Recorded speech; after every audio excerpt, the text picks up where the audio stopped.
Bonjour.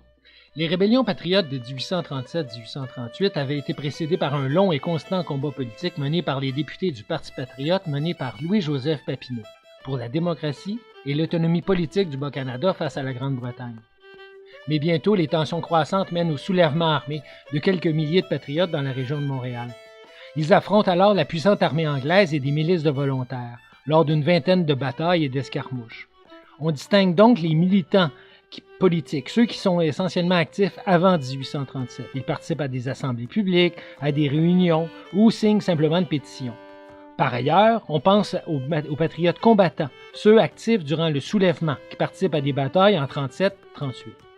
Même si le mouvement patriote est bien présent partout au Bas-Canada, de l'Outaouais jusqu'au Bas-Saint-Laurent, la mobilisation est particulièrement forte dans le district de Montréal, en particulier sur la rive sud.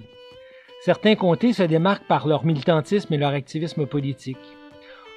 On pense en particulier à Berthier, Chambly et surtout Montréal et Richelieu, où se retrouvent dans les deux cas pas moins de 700 militants politiques organisés, ce qui démontre la profondeur des idées patriotes au sein de la population.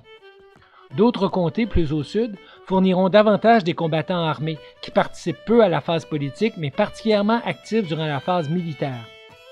C'est particulièrement le cas dans les comtés de Beauharnois, La Prairie et d'Acadie, où se dérouleront d'ailleurs les principales batailles. La rive nord de Montréal se caractérise surtout par son militantisme politique, mais guère par son engagement militaire. Ceux de Deux-Montagnes se retrouveront donc bien seuls pour faire face à l'armée britannique lors de la bataille de Saint-Eustache du 14 décembre 1837, une opération qui se soldera par des dizaines de morts et plus de 200 arrestations.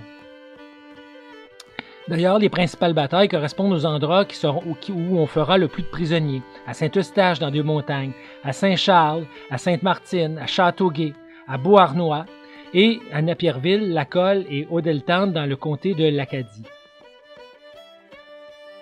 Ces rébellions se solderont par la défaite des Patriotes et par une brutale répression menée par le pouvoir colonial.